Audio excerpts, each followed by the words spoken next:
Francisco is going to be working on? He's doing the Create a Podcast project, which is broken up into two parts. The first part is a speech that is 2 to 3 minutes in length, and then the podcast, which is going to be 5 to 10 minutes in length. The purpose is to be introduced to the skills needed to organize and present a podcast, and to introduce their broadcast and present a segment from the podcast. Thank you, Madam Toastmaster. Continuing the hashtag journaling journey series, yes, the prop. Francisco is going to share his current most passionate continuing education project. Hashtag learning to fly. Granted, the FAA awards his medical certificates, another speech. He is working on his acronyms like never before. PPL, KIMS, CDI, you name it. So let's hear from him at his 25 plus hours of hashtag learning to fly. Please help me welcome Francisco Palacio, hashtag journaling journey, hashtag learning to fly, with hashtag podcast. Hashtag journaling journey, hashtag learning to fly, hashtag podcast, Francisco Palacio.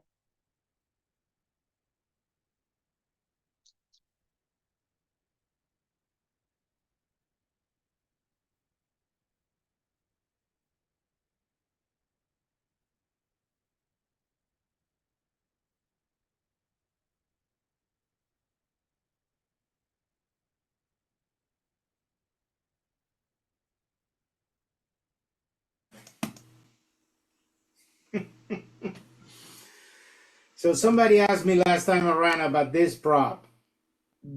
This prop, a couple of years back, actually 2020, when I was working on my master's degree, I said, oh, let me think about something, how to explain how to move this content out into the world. So that's why I bought this. And that's why now that we're finally there, if you haven't gotten your guard, it's all there. You know, we could represent the brand, and or sign up for the at least the on-demand conference. I already did. It's to me an interesting expense, and fortunately my employer supports it. But back to the prop. So what I'm trying to convey with this is that in a way we can be the directors, if you will, in our own story. And 4 years later, I realized that what I really want to work on is this journaling journey thing. Why? Because I've been blessed with the opportunity to not only have the time, but also have the means to travel. And lately, as the podcast itself will explain, I've been able to travel on a plane nearby. I would like to show you my most recent video from yesterday and try to explain it a little bit. Again, this is all meant to be shared, to be out there, not the evaluation, but the podcast itself. And Sheila, like I tried to ask you the other day, and I don't need an answer right now. I know you're looking for a level 4 or a level 5. I need to know if you want both or one. We can save one for next year. Bottom line, I think this is one of those projects that I had not completed in either of those two levels. So that's the intro, okay? My timer is telling me I'm almost there at the 3 minutes, so give me 1 second here. Yeah, I'm one of those that tortures himself with this little tool. It's free to download. I'm gonna reset it, 246, and I'm gonna jump onto an extended speech, 8 to 10. Okay. I was really happy when Sheila went over all the hashtags, and right now I would argue that this one, it's a worthy one. It's pretty exciting to be part of a century-old organization that remains not only vibrant but relevant. Personally, seeing at the couple of conventions that I've been able to attend, not only a large segment of younger or youngish people participate with a lot of enthusiasm, coming from very active districts and all that, you know, competing for district medley levels and awards and all that. But also, informal survey, a lot of these people come from my trade. They're IT people. And someday I'll tell you in another speech, because journaling journey is not just about, oh, I went somewhere. To me, it's more, what did I learn when I got there? Or getting there, which is part of what today's is about learning to fly. So when you meet all these people and you realize that the program has that relevance, whatever I did in theory 4 years ago now comes to today. So for learning to fly, I'm going to now try to share my latest video, and I'm going to try to give it a little narration. It's only a minute, so please bear with me as I juggle the changes in Zoom and attempt to share my screen. Okay. Oh, by the way, can you guys see it? Thank you. Facebook now has this thing that you can create like multiple personalities. So I opened one for the learning to fly, and that's all I post in there. And I have only 2 albums on this Facebook. I have photos, albums. I have 2, and again, it's all in a hashtag. IRL, it's in real life, and sim is of course for the sim. And out of this one, IRL, is it here? Oh, this is going from oldest to newest. Okay, there it is.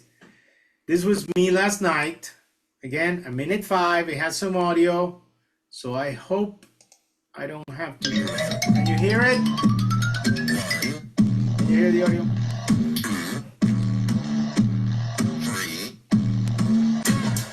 Let's get started.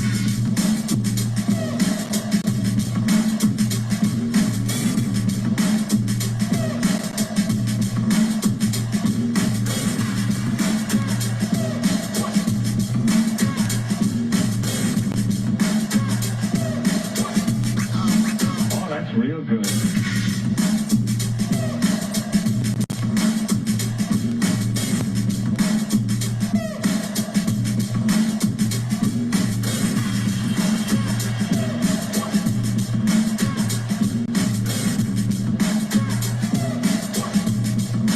You've got to get a hold of yourself.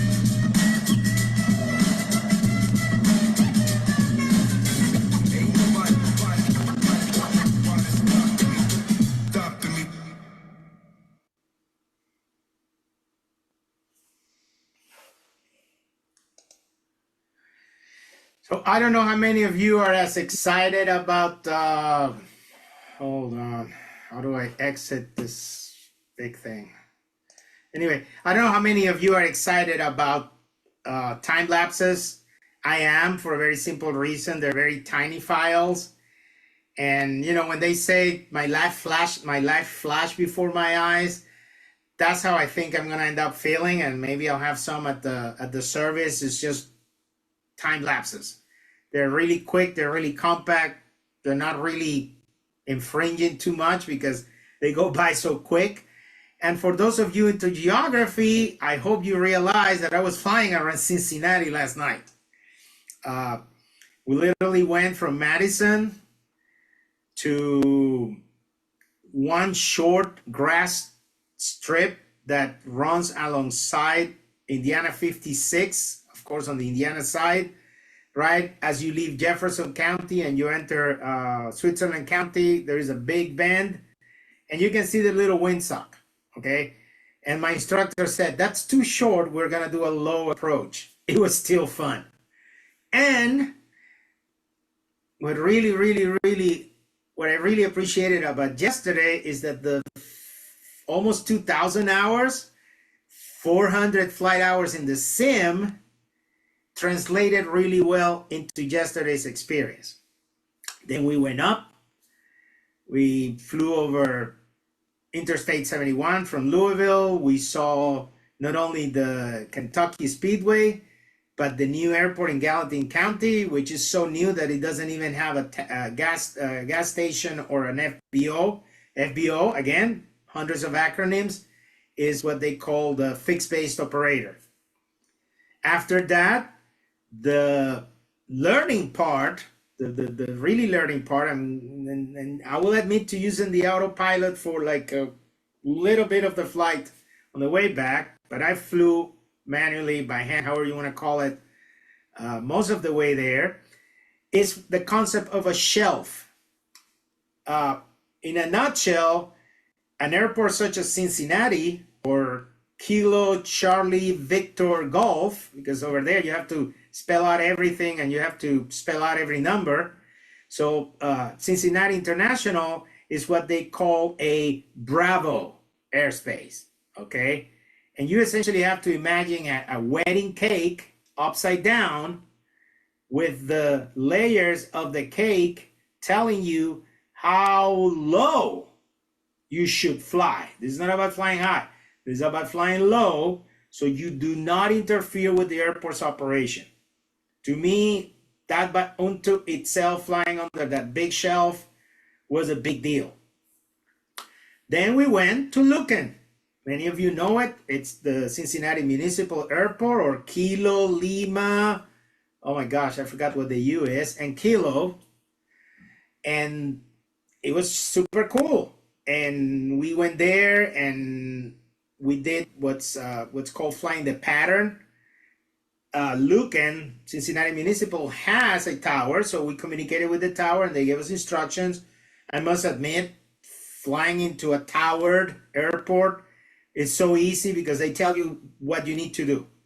And the plane that we were flying is the one plane for the Madison Training Center that has what they call a glass cockpit. In other words, everything is computerized, everything is a touchscreen, just like in the sim. So not only did we go to Lucan, and we flew around Cincy, which, by the way, we couldn't get too close because of a TFR, or a temporary flight restriction, because there was a game.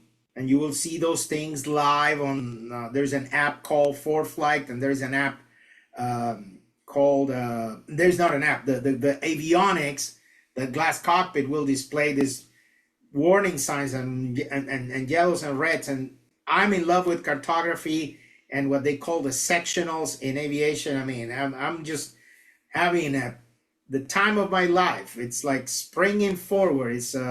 It's rejuvenating. It's a risorgimento. I just found that word, Sheila, somewhere about there. It's about, it's finding myself again, because this has been a lifelong dream. That's why I said, you know what? I'm going to start a podcast with that. The enthusiasm will flow. 9 minutes. Then we went to Cincinnati West. It's an airport, it's there. My gosh, by the time we got to it, we realized, one tiny little runway, no taxiway. It was just like in the sim. I mean, we had to get there. We had to, and that's why they teach you and drill all these calculations in you. We had to land in a short runway, taxi at the very end, come back to the beginning. We went all the way into the threshold. That's the first arrows, not the ones that look like a crossing, a street crossing. We went back to those arrows and we took off. Long story short, the rest of the video, that's when I used a little bit of the autopilot to relax, change the battery and all that. We flew back into Madison and we flew what is called an approach. The traffic pattern approach, or the TPA, usually is very fixed. You're not notifying the tower. You're telling anyone around, hey, I'm so-and-so. They may see you on their avionics, but if they don't, they know where you're at. And this time, my instructor said, okay, I'm going to show you something. It's pretty advanced, but, might as well show you here. And again, thanks to the sim, and that's why I have both the sim and real life in there, is because I've learned a lot. And when they bring stuff up, it's like, oh, I think I've seen that. Oh, I know where that button is. And we landed. It was a thrill. That little minute of a time lapse actually took 2 hours to shoot. Someday I show you my, I got a new suction cup. My wife says, don't ever bring that into a plane because it's big, it's huge. And I'm using my old GoPro. So for this first installment of the Journaling Journey podcast, I chose #LearningToFly, and I chose to show you my video from yesterday, flying around Cincinnati. I pray that over time, I get I'm working through my medical certificate. I'm this old. So of course they say, we want to know more. So we're working on that. And it's a slow process, snail mail, certified mail, and it's very old fashioned, but it's to protect your HIPAA information. So I hope you've enjoyed this first issue of the podcast. Again, #Toastmasters 100. And with that, Madam Toastmaster, thank you.